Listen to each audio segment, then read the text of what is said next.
Hello दोस्तों, आज हम बात करेंगे अनुसूचियों के बारे में। और इन अनुसूचियों की संख्या मूल संविधान में 8 थी और वर्तमान में 12 कर दी गई है। इन्हें विभिन्न संविधान संशोधनों के तहत जोड़ा गया है।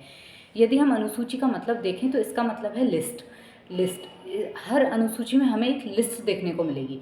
पहली अनुसूची हम देखें तो उसमें राज्य और संघ राज्य क्षेत्रों के नाम, उनके न्यायिक क्षेत्र, उनकी सीमाओं का वर्णन किया गया है। दूसरी अनुसूची देखें तो उसमें वेतन, भत्ते, विशेषाधिकार, उनकी सूची का वर्णन किया गया है कि किस किस के लिए वेतन, भत्ते, विशेषाधिकार कैसे कैसे होंगे। और तीसरी अनुसूची में शपथ, प्रतिज्ञान, इनका वर्णन है। कुछ लोगों की उसमें लिस्ट दी गई है जिसमें बताया गया है कि इन लोगों की शपथ कैसे होगी, संविधान में उनका प्रॉपर वर्णन किया गया है। चौथी अनुसूची में देखें तो उसमें राज्यसभा में सीटों का आवंटन की व्यवस्था की गई है कि राज्यसभा में सीटों का आवंटन किस प्रकार होगा, किस तरह सीटें बांटी जाएंगी। पांचवी अनुसूची यदि हम देखें तो उसमें है शेड्यूल्ड एरियाज़ और ट्राइबल एरियाज़ के प्रशासन के बारे में उपबंध। यानी कि जो भी शेड्यूल्ड एरियाज़ हैं, जो भी अनुसूचित क्षेत्र हैं और जनजातीय क्षेत्र हैं, उनमें प्रशासन कैसा होगा, उनका उपबंध कैसे करेंगे, इस बारे में उसमें दिया गया है।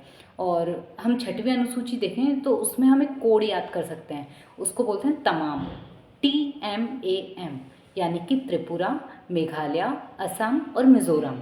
इन चारों राज्यों के जो जनजातीय क्षेत्र हैं उनके प्रशासन के बारे में उपबंध।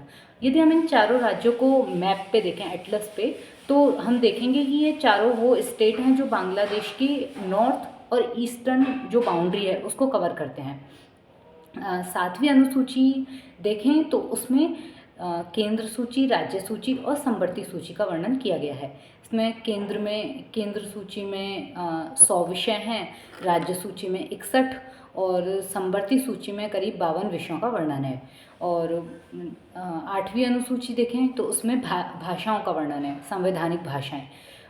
मूल रूप में तो 14 ही संवैधानिक भाषाएं थीं, अभी वर्तमान में इनकी संख्या 22 कर दी गई है और इन्हें विभिन्न संविधान संशोधनों के तहत जोड़ा गया है। जैसे कि 15वीं भाषा देखें तो ये सिंधी थी, जिसे कि 21वें संविधान संशोधन के तहत जोड़ा गया था। 16वीं, 17वीं और 18वीं भाषा के लिए कोड हम याद करेंगे, कमीने, कोंकणी, मणिपुरी और नेपाली। ये 3 भाषाएं जिन्हें कि हमने 71वें संविधान संशोधन के तहत जोड़ा है। और उसके बाद जो बची हुई 4 भाषाएं हैं तो उन भाषाओं का कोड नेम है, उन भाषाओं को यदि हम याद करना चाहें तो वो उसका कोड है बूढ़ी, डोगरी, मैथिली और संथाली। 92 साल की उम्र में चल बसी।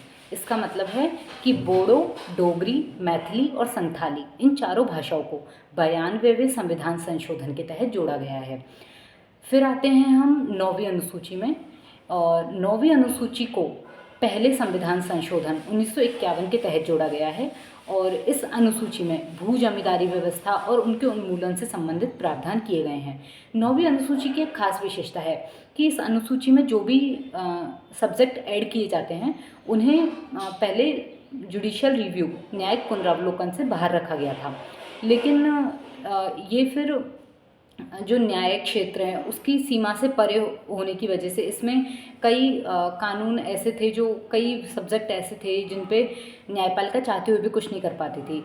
इसलिए फिर 2007 में एक केस में सुप्रीम कोर्ट ने बोला कि 9वीं अनुसूची जो है या उसके अंतर्गत जो भी विषय हैं, यदि वो मौलिक अधिकारों का हनन करते हैं या संविधान के मूल ढांचे को नुकसान पहुंचाते हैं तो सुप्रीम कोर्ट उसका न्यायिक पुनरावलोकन कर सकती है।